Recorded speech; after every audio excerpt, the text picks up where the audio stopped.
Abigail Matthews stared at her reflection in the bathroom mirror of her small Boston apartment, the harsh, fluorescent light accentuating every detail she'd learned to hate. At 32, she had grown accustomed to the averted gazes, the uncomfortable shifts when she entered a room, and the way conversations about her happened in hushed tones, as if her size somehow diminished her hearing. Outside, autumn rain tapped against the window, matching the rhythm of her thoughts. "You're still coming tonight, right?" Her roommate Rachel's voice cut through her thoughts. Rachel stood in the doorway, already dressed for the office party in a sleek black dress that accentuated her naturally slim figure. "The whole marketing team will be there." "I don't know, Rach. I have that presentation to finish for Monday," Abigail replied, knowing her excuse sounded hollow. The truth was simpler and more painful. She couldn't bear another night of standing in corners, nursing a drink while colleagues pretended not to notice her existence. "Come on, Abby. You can't keep hiding. Besides, I heard Kevin from accounting might be there." Rachel wiggled her eyebrows suggestively. Abigail forced a smile. "Kevin doesn't even know I exist. The last time I presented the quarterly report, he kept addressing all his questions to Mark, even though I was the one who compiled all the data." Rachel's expression softened. "That's because Mark is the department head. It's politics, not personal." But Abigail knew better. In the 3 years she'd worked at Meridian Marketing, she'd watched as less qualified colleagues were promoted above her. Her ideas, always shared in meetings with a voice that fought not to tremble, were routinely overlooked until someone else, usually someone thinner, prettier, repeated them and received the acclaim. After Rachel left, Abigail sank onto her bed, her fingers absently scrolling through Instagram. There was Rachel, tagged in photos with colleagues at happy hours Abigail hadn't been invited to. There was her younger sister Emily, recently engaged, posing with her perfect fiancé against the Boston skyline. And there, in a post from her high school's reunion committee, was Jason Miller, her first crush, still handsome as ever, now a successful surgeon with a wife who looked like she'd stepped out of a magazine. The familiar ache in her chest intensified. It wasn't just about romance or career advancement. It was about existing in a world that seemed determined to look through her, not at her. Her intelligence, her humor, her kindness, all invisible beneath the weight that had defined her since childhood. Her phone buzzed with a text from her mother. "Emily just sent me her wedding dress options. So excited. P.S. Did that doctor I told you about ever call?" Another reminder of her mother's constant concern, always masked as casual inquiries about her health, her weight, her perpetually single status. Dr. Richardson hadn't called because Abigail hadn't called him. She'd crumpled up the referral for bariatric surgery that her mother had slipped into her purse during their last lunch. Abigail tossed her phone aside and walked to the window. Across the street, the lights of Café Luna glowed warmly. Inside, she could see couples leaning toward each other, friends laughing over shared bottles of wine. A world of connections she watched from the outside. The decision crystallized slowly, not in a dramatic moment of revelation, but in the quiet accumulation of 1,000 small humiliations. The promotion she'd been passed over for last month. The blind date that had taken one look at her and invented an emergency. The family wedding where her aunt had patted her hand and said, "Don't worry, dear. Some people are just meant to focus on their careers." She picked up her phone again and found the crumpled referral she'd photographed before throwing it away. Dr. Richardson's office was in Brookline, not far from her apartment. Her fingers hovered over the number. This wasn't about conforming to society's beauty standards, she told herself. This was about being seen, about walking into a room and not feeling invisible, about her ideas being heard the first time she voiced them, about the possibility that somewhere inside her was a woman who deserved to take up space in the world, literally and figuratively. The call lasted less than 5 minutes. A consultation was scheduled for the following Tuesday. "I don't expect a miracle," she whispered to herself as she ended the call. "I just want a chance."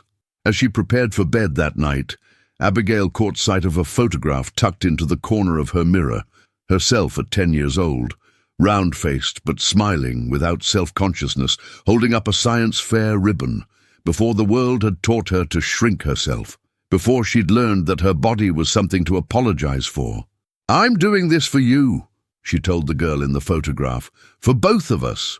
The next morning, she woke to another text from Rachel, this one accompanied by photos from the office party, smiling faces, raised glasses, group shots where people stood with arms around each other's shoulders. A world of easy connections and casual intimacy that had always seemed just beyond her reach. Abigail's gaze lingered on a photo of Kevin from accounting, his arm casually draped around a slim blonde from the creative department. She felt the familiar pang of invisibility, but this time it was accompanied by something new. Not resignation, but resolve. The consultation with Dr. Richardson was scheduled for 3 p.m. on Tuesday. As she marked it in her calendar, Abigail felt a flutter of something unfamiliar. Not quite hope. She'd been disappointed too many times for that. But possibility. A door opening where before there had only been walls. She didn't tell Rachel, she didn't tell her mother or Emily. This decision was hers alone, the first step in a journey whose destination she couldn't yet see. But as she closed her calendar and looked again at her reflection, Abigail made a silent promise to herself. Whatever happened next, she would no longer accept invisibility as her fate. 6 months after her surgery, Abigail stood in her apartment's bathroom, a different woman staring back at her from the mirror. 87 pounds lighter, her face had angles now, her collarbones prominent beneath her skin. The physical transformation had been painful and challenging. Weeks of liquid diets, the constant vigilance over portions, the strange new relationship with food as medicine rather than comfort. But the internal journey had been even more profound. There was the day she'd walked into the weekly marketing meeting and Kevin had actually looked at her, really looked at her, for the first time. There was the senior partner who'd suddenly remembered her name, complimented her presentation, invited her to lunch to discuss her future at the firm. There was the barista at her regular coffee shop who'd once ignored her daily order, but now smiled and chatted while preparing her modified Americano. "I barely recognized you," Rachel exclaimed, returning from a 2-month assignment in Chicago. She circled Abigail, eyes wide with appreciation, and something else, a subtle recalibration of their friendship's power dynamic. "You look amazing. How do you feel?" "Different," Abigail replied, the word inadequate for the complex emotional landscape she navigated daily. "Like I've been given a new identity." It wasn't just her body that had changed. It was how the world responded to it. The casual courtesies she'd been denied for years, doors held open, smiles from strangers, eye contact during conversations, now flowed toward her effortlessly. It was intoxicating and infuriating all at once. "We're going out tonight to celebrate," Rachel declared. "That new place in Seaport. I know the manager. I can get us on the list." That night, dressed in clothes she'd never imagined wearing, a fitted black dress that hugged her new curves, Abigail experienced the strange new power of visibility. Men who would have overlooked her 6 months ago now approached with drinks and compliments. Women studied her with a mix of admiration and competitive assessment. "Have we met before?" Kevin from accounting appeared beside her at the bar, his smile confident, his eyes appreciative as they swept over her. "You look so familiar." The irony wasn't lost on Abigail. She'd sat 3 cubicles away from him for 3 years, had presented quarterly reports in his presence, had once even brought birthday cupcakes for the entire department, including him. "I work at Meridian," she said, watching recognition dawn slowly in his eyes. "Wait, Abigail? From marketing? Wow, you look—" He gestured vaguely at her transformed body, searching for an appropriate word. "Different?" she supplied. "Amazing," he corrected, his smile widening. "Listen, a bunch of us are getting together this weekend for drinks. You should come." As he spoke, Abigail felt a strange doubling in her perception, the thrill of finally being seen, wanted, included, layered over the bitter knowledge that nothing about her mind, her character, or her professional capabilities had changed. Only her packaging. The invitation she'd once would have treasured now left her conflicted. Was this the validation she'd been seeking? Or was it proof of exactly what she'd feared, that her worth had always been measured in pounds and inches rather than ideas and abilities? The contradiction followed her in the weeks that came after. At work, her suggestions in meetings were suddenly met with nods of approval rather than blank stares. The senior partner who'd barely acknowledged her existence now stopped by her desk regularly, mentioning an upcoming position she'd be perfect for. Her social media accounts, once deserts of interaction, now flourished with likes and comments. Old classmates reached out. Family members who'd once offered backhanded compliments masked as concern now proudly shared her photos. Her mother was perhaps the most transformed. "I always knew you had it in you," she said during their monthly lunch date, beaming with a pride she'd never shown before. "I'm just so happy you're finally taking care of yourself." Abigail nodded, swallowing both her small portion and the urge to ask why her mother's love and approval had always seemed contingent on her size. Why taking care of herself only counted when it resulted in a smaller body. The most disorienting changes came in everyday interactions. Salespeople who had once ignored her now fawned over her in boutiques. Waiters who had once been brusque were now attentive. Even her downstairs neighbor, who'd barely grunted in acknowledgement for years, now held lengthy conversations in the lobby. One evening, as spring bloomed across Boston, Abigail found herself on a date with Kevin. At a waterfront restaurant far above her usual budget, he leaned forward eagerly. "I've actually had my eye on you for a while," he confessed, "even before, you know." The lie hung between them, so transparent it was almost laughable. Abigail took a sip of her wine, studying him over the rim of her glass. 6 months ago, she would have been thrilled by his attention. Now she saw him clearly, not unkind, but unremarkable in his shallowness. "Really?" she asked, her voice neutral. "What color were my eyes before?" He blinked, flustered. "Blue? No, wait, brown." "They've always been green, Kevin," she said, not unkindly. "Just like they are now." As the evening progressed, Abigail felt herself split in two, the woman who had yearned for this kind of attention and the woman who now understood its true nature. When Kevin suggested they continue the evening at his place, she declined politely. Walking home alone, she passed her reflection in a darkened storefront window. The woman who looked back was beautiful by conventional standards, but Abigail wondered if she was any less invisible than before. Her body had changed, but the fundamental experience of being overlooked, of having her true self go unseen, remained. That night she scrolled through old photos on her phone. Images of the woman she had been. She paused on one from last year's company picnic. In it, she stood slightly apart from her colleagues, her smile strained, her body language defensive. Looking at it now, she recognized something she hadn't seen before.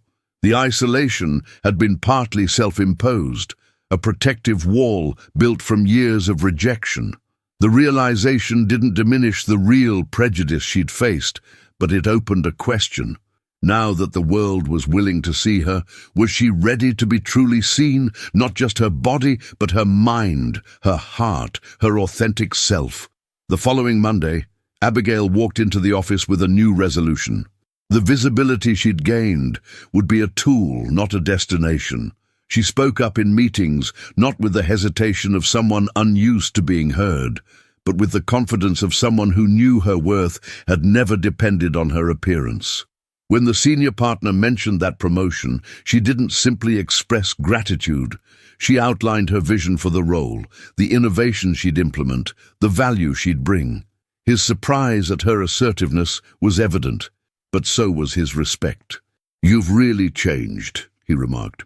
"Not as much as you might think," Abigail replied. "I've always had these ideas. The difference is that now you're listening. Summer arrived in Boston, bringing with it a heat wave that shimmered above the city streets. Abigail's transformation had reached a plateau, both physically and emotionally. The dramatic weight loss had stabilized, and with it, the initial rush of newfound visibility had settled into something more complex. Her promotion to Associate Creative Director had been announced last week, complete with a corner office overlooking the Charles River. The congratulations had flowed freely, though she couldn't help noticing the undertones in some colleagues' comments. "You're like a whole new person," or worse, "You must be so much happier now," as if her previous existence had been categorically joyless. Even Rachel, who'd been by her side through it all, sometimes slipped into before and after thinking. "Remember how you used to avoid client meetings?" she'd remarked recently, "and now look at you, leading the Westfield pitch." What Rachel failed to understand was that Abigail hadn't avoided those meetings out of insecurity about her abilities, but because of how others had treated her, the subtle dismissals, the ignored contributions, the way clients would direct their questions to male colleagues despite her being the project lead. The dating landscape had changed most dramatically. Kevin from accounting had been the first of many suitors who suddenly discovered her existence. She'd gone on more dates in the past 3 months than in the previous 5 years combined. Yet each interaction left her with the same hollow question: would this person have seen me before? Tonight's date was with Michael, a lawyer she'd met at a friend's barbecue. Handsome and articulate, he'd spent their first date asking thoughtful questions and actually listening to her answers, a refreshing change from men who seemed to view her primarily as a visual trophy. "You look beautiful," he said, as she met him outside the Museum of Fine Arts, where a summer evening exhibition of contemporary American artists was opening. The compliment was genuine but casual, not weighted with the surprised appreciation she'd grown tired of. As they wandered through the galleries, discussing the artwork with matching enthusiasm, Abigail felt a cautious hope. Michael seemed to value her mind, her perspective. When she shared her thoughts on a particularly striking installation, he engaged with her ideas rather than merely nodding politely. "What drew you to law?" she asked as they paused before a large abstract canvas. "Honestly, I was the fat kid with a sharp tongue," he replied with a self-deprecating smile. "Debate club was where I could win on merit, not popularity. The body changed after college, but the outlook stays with you, you know?" The unexpected disclosure shifted something between them. Here was someone who might understand the before and after existence, the strange dual consciousness that came with moving through the world in a different body. Over dinner at a small Italian restaurant in the North End, Abigail found herself sharing more than she had intended, not just about her weight loss journey, but about its emotional aftermath. "The strangest part isn't how others treat me differently," she confided, twirling pasta around her fork in the careful portioning that had become second nature. "It's realizing that I'm still the same person inside. All the insecurities, all the doubts, they didn't disappear with the pounds." Michael nodded, understanding in his eyes. "People think physical transformation means total transformation. They don't get that you're still carrying the emotional weight of how the world treated you before." "Exactly," Abigail said, feeling the relief of being truly comprehended. "And there's this anger I wasn't expecting. Every time someone is kind to me now who wouldn't have given me the time of day before, I want to call them on it." "But you don't," Michael observed. "No, because what would it accomplish? You can't shame people into acknowledging their biases." As the evening progressed, Abigail felt herself relaxing into the conversation in a way she rarely did. When Michael suggested a walk along the waterfront before calling it a night, she agreed readily. The harbour lights reflected on the dark water as they strolled, conversation flowing easily between topics, from work challenges to favourite books to childhood memories. When he took her hand, the gesture felt natural, unforced. "I'd like to see you again," he said as they reached her apartment building. "Maybe this weekend?" Abigail hesitated, not out of uncertainty about seeing him again, but because of a deeper question that had been forming throughout the evening. "Can I ask you something first? And I need complete honesty." He nodded, his expression open. "If we had met a year ago, when I looked very different, would you have asked me out?" The directness of the question seemed to surprise him, but to his credit, he didn't immediately rush to reassure her with a lie. He considered, his brow furrowed in thought. "I want to say yes," he finally said. "I'd like to believe I'm not that shallow, but the truth is, I don't know. Physical attraction matters, especially in that initial moment of interest. What I do know is that after spending an evening talking with you, getting to know your mind, your humor, your perspective, I definitely want a second date, regardless of your appearance." The honesty was refreshing, if slightly painful. "Thank you for not pretending," she said quietly. "Can I ask you something in return?" he inquired. "Would you have said yes to a date with me if I still looked like that fat kid with the sharp tongue?" The question caught her off guard. Had she become as susceptible to appearance-based judgments as those she resented? She searched herself for the truth.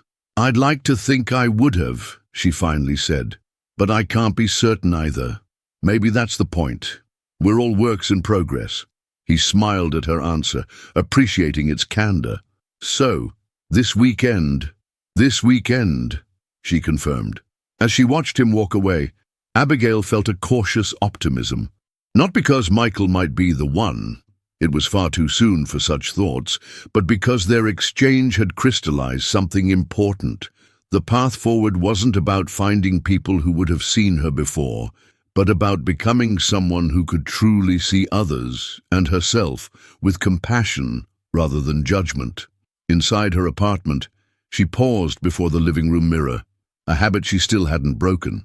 The reflection showed a woman transformed, yes, but the most significant changes weren't visible on the surface. They were in the straightness of her posture, the directness of her gaze, the absence of apology in her stance. The following morning at the office brought a new challenge. The team was pitching for a major fitness apparel company, and the creative brief specifically requested campaign concepts that would inspire transformation and celebrate the journey to a better self. As her colleagues enthusiastically brainstormed before and after narratives and slogans about becoming your best self, Abigail felt a growing discomfort. The underlying message in all their ideas was clear: thinner equals better. Weight loss equals happiness. "I'd like to suggest a different approach," she said, her voice cutting through the excitement. All eyes turned to her, attentive, receptive in a way that still sometimes startled her. "What if, instead of focusing on physical transformation as the goal, we focus on the functionality of the body at any size? What if the message is about celebrating what your body can do rather than how it looks?" There was a moment of silence as her team considered this deviation from the expected narrative. "But the client specifically wants transformation stories," one of the junior copywriters objected. "That's their whole brand." "Yes, but transformation doesn't have to mean weight loss," Abigail countered. "It could be about gaining strength, endurance, flexibility. It could be about mental well-being, about finding joy in movement." As she outlined her alternative vision, Abigail drew on her own complex journey, not just the physical changes, but the psychological ones. The pitch she described would challenge conventional beauty standards rather than reinforcing them.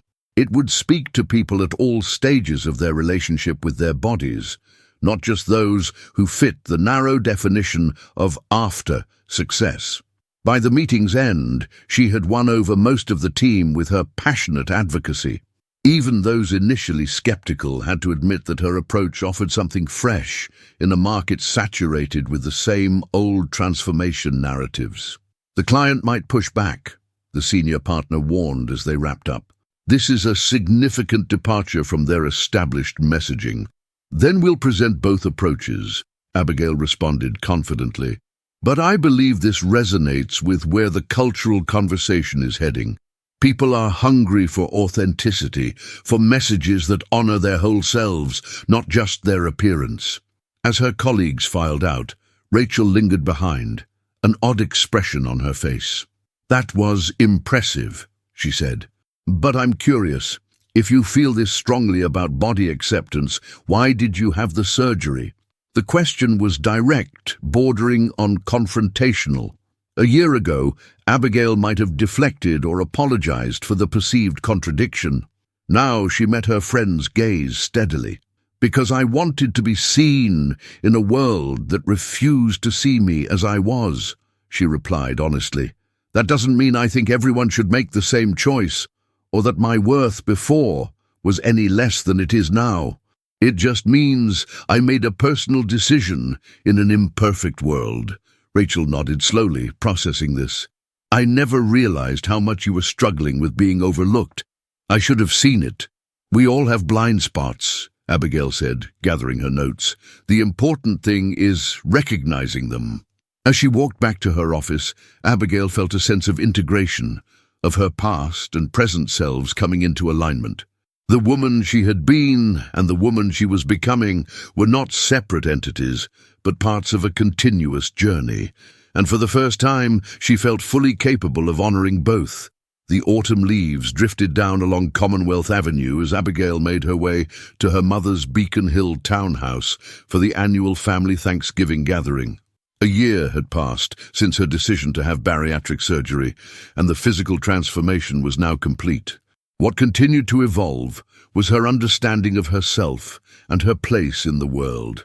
Her sister Emily's wedding was scheduled for the following weekend, and this dinner would inevitably be dominated by last-minute discussions of floral arrangements and seating charts. Abigail had been asked to be maid of honor, a request that had surprised her, given the distance that had always existed between them. "You look stunning," her mother greeted her at the door, eyes appraising in that familiar way that still made Abigail feel like she was being assessed rather than welcomed. "That dress is perfect on you now." The now hung in the air, a reminder that in her mother's eyes, everything was divided into before and after. Abigail merely smiled and handed over the bottle of wine she'd brought, moving past her mother into the warmth of the house. Inside, the usual suspects had gathered. Her father, absorbed in discussing politics with her uncle, her cousins, clustered around smartphones comparing social media metrics, Emily and her fiancé James, inseparable as always, and her grandmother, quietly observing it all from her favorite armchair by the fireplace. "Abigail," her grandmother called, patting the space beside her. "Come tell me about this promotion of yours. Your mother mentioned something about a corner office." Grateful for the invitation, Abigail settled beside the elderly woman who had always been her ally. Unlike the rest of the family, Grandma Rose had never commented on her weight, neither during her heavier years nor during her transformation. She had always engaged with Abigail's mind, her ambitions, her character. "The view of the river is the best part," Abigail confided, describing her new role leading the creative team at Meridian. "But honestly, the most satisfying thing is finally having my ideas taken seriously." Grandma Rose's eyes were shrewd behind her glasses. "And do you think that's because of the title, or because of—" She gestured vaguely at Abigail's transformed appearance. The directness of the question was pure Rose, no beating around the bush, ever. "Both," Abigail admitted. "The title gives me authority, but I think people were more willing to give me the title because of how I look now. It's complicated." "Life usually is," her grandmother agreed. "The important question is, are you happier?" Abigail considered this, aware that her answer was evolving even as she formed it. "I'm more visible," she said carefully, "which creates more opportunities. But happiness comes from what I do with those opportunities, not just from having them." Dinner was a predictably chaotic affair, with conversations overlapping and Emily dominating much of the attention with wedding details. Halfway through the meal, Emily turned to Abigail with an eager expression. "Oh, I meant to tell you, James's best man David is recently single. He's a cardiothoracic surgeon at Mass General. Very eligible." She lowered her voice to a stage whisper. "And he's seen your picture. He's definitely interested." "Abigail doesn't need your matchmaking, Emily," their mother interjected. She's doing quite well in that department on her own now. The now again, that subtle reminder of before and after. Actually, Abigail said, maintaining her composure, I've been seeing someone for a few months. Michael, he's a civil rights attorney. This announcement created the momentary silence she'd anticipated. Her dating life had never been a topic of family discussion before. It had been treated as either non-existent or a problem to be fixed. Well, that's wonderful, dear. Her mother recovered quickly. You must bring him to the wedding. I've given you a +1 on the RSVP. The conversation moved on, but the exchange had highlighted something Abigail had been noticing with increasing clarity. Her family's perception of her had shifted, but their fundamental way of relating to her hadn't. The approval that had once been withheld was now granted freely, but it was still conditional, based on her conforming to expectations of appearance and achievement. After dinner, while the others moved to the living room for coffee and dessert, Abigail slipped out onto the back terrace for a moment of quiet. The night was chilly but clear, stars visible despite the city lights. Mind if I join you? Her father's voice surprised her. They had never been particularly close. He had always been somewhat remote, more comfortable discussing ideas than emotions. Please, she gestured to the space beside her on the stone bench. For a few moments they sat in silence, watching their breath form clouds in the cold air. Your grandmother told me about your pitch for that fitness company, he finally said.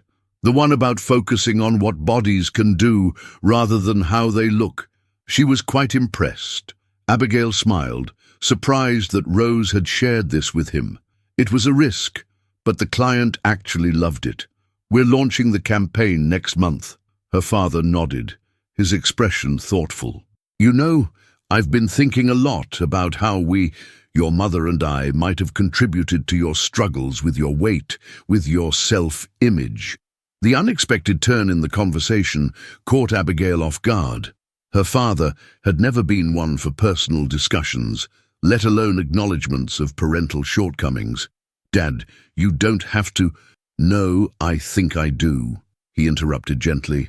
We were so focused on making sure you and Emily had every advantage, every opportunity. But somewhere along the way, I think we confused external markers of success with actual happiness. We pushed too hard in some ways and not enough in others. Abigail felt a tightness in her throat. I wanted to make you proud, she admitted. It just seemed like nothing I did was ever quite enough. That was our failure, not yours, he said quietly. When I see you now, not just how you look, but how you carry yourself, how you speak about your work, your life, I realize you found something we couldn't give you, a sense of your own worth that doesn't depend on our approval. The acknowledgement was unexpected and powerful. Abigail felt tears threatening and blinked them back. It's been a journey, she said simply. I imagine it still is, her father replied. Just know that whatever path you choose, whether it's with this Michael or with your career or any other aspect of your life, your mother and I are proud of you. Not because of how you look, but because of who you are. Inside, through the window, Abigail could see her family engaged in their familiar dynamics. Her mother fussing over Emily, her cousins competing for attention, her uncle holding forth on some topic or another. They were flawed, sometimes infuriating, but they were hers. And perhaps they, like her, were capable of growth and change. The weekend of Emily's wedding arrived with perfect New England fall weather, crisp, clear, and awash in golden light. As maid of honor, Abigail found herself swept up in last-minute arrangements, smoothing Emily's anxieties and ensuring everything ran according to plan. Michael had flown in from Chicago, where he'd been handling a case, to join her for the event. His steady presence beside her as they navigated the social currents of the rehearsal dinner was a comfort. Your family is exactly as you described them, he murmured, as they watched Emily command the attention of the room. Especially your mother. Abigail laughed softly. Be nice. She's trying in her way. And she was.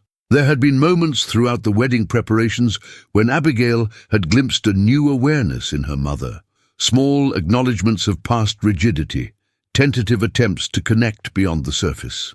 The morning of the wedding, as Abigail helped Emily into her gown in the bridal suite of the hotel, her sister turned to her with an uncharacteristically vulnerable expression. "Do you remember when we were kids, and I used to steal your journals and read them to my friends?" Emily asked suddenly. Abigail's hands stilled on the buttons of the dress. "That's a random thing to bring up right now. But yes, I remember. You were a nightmare." "I was," Emily agreed, surprising Abigail with her candor. "I was jealous of you." "Jealous? Of me?" Abigail couldn't keep the disbelief from her voice. Emily had been the golden child, beautiful, popular, effortlessly achieving everything their parents valued. You were so smart, so sure of what you thought about everything. You had this inner world I couldn't access or understand. And when Mom and Dad would praise your grades or your writing, I felt invisible in a different way. The revelation shifted something in Abigail's understanding of their shared past. "I never knew," she said softly. "I always thought you had everything I wanted. Friends, attention, confidence." Emily turned to face her, the expensive wedding gown rustling with the movement. "Isn't it funny how we never see the full picture of each other's lives, even when we grow up in the same house?" "I guess that's true of most relationships," Abigail reflected. "We're so caught up in our own perceptions, our own insecurities, that we miss what others are actually experiencing." Emily squeezed her hand. "I'm glad you're my maid of honor, not just because you can now fit into the dress I picked," she added with a self-aware smile that acknowledged the thoughtlessness of the comment, "but because, despite everything, you've always been the steady one, the one with depth." As they made their final preparations, Abigail found herself reflecting on the journey of the past year. The physical transformation had been just the beginning, a door opening to a much more profound evolution in how she moved through the world and related to others. Later, during the reception, Michael found her taking a moment alone on the venue's terrace, overlooking the harbor. The celebration inside was in full swing, but she had needed a moment of quiet to process the day's emotions. "Penny for your thoughts," he said, joining her at the railing. "I was just thinking about visibility," she replied, "about how being seen is both simpler and more complicated than I ever imagined." He nodded, understanding her meaning without needing elaboration. In the months they'd been together, this had become one of the things she valued most about their relationship, the ability to be fully seen and accepted, not despite her complexities, but because of them. "Your sister's wedding photographer kept trying to get me to pose you from your best angle," Michael shared with a wry smile. "I told him you look pretty remarkable from any angle." Abigail laughed, leaning against him slightly. "That's a diplomatic answer." "It's an honest one," he corrected, "though I'm biased, I admit." From inside came the sound of the band announcing the bouquet toss. Emily would be looking for her soon. "We should go back in," Abigail said, though she was reluctant to leave this moment of peace. "In a minute," Michael replied, turning to face her fully. "First, I wanted to ask you something. My firm is opening a Boston office in the spring. They've asked if I'd be interested in heading it up." Abigail felt a flutter of excitement. "Are you considering it?" "I am, particularly if a certain creative director might be interested in having me around more permanently." The implication was clear, though not yet a formal proposal. It was a beginning, an invitation to consider a shared future. "I think that creative director would be very interested," she replied, a smile spreading across her face. As they rejoined the celebration inside, Abigail moved through the crowd with a new awareness. Yes, heads turned to look at her in ways they never had before. Yes, there were still moments when the contrast between her past and present treatment by others struck her as painfully unjust. But increasingly, those observations were losing their power to define her experience. What mattered more was the journey ahead, the career she was building, the relationship she was nurturing, the person she was becoming. Not someone new, as others might perceive it, but someone who had always existed beneath the surface, now fully integrated and expressed. The weight loss had changed how others saw her, but the true transformation had been in how she saw herself, not as someone who needed to be smaller to deserve space in the world, but as someone whose voice, ideas, and presence had always been valuable, waiting only for her to claim them. As the evening progressed, Abigail caught her reflection in one of the venue's mirrored walls. The woman who looked back at her was neither the before nor the after of a simplified narrative. She was the continuing story, complex, evolving, and finally truly visible.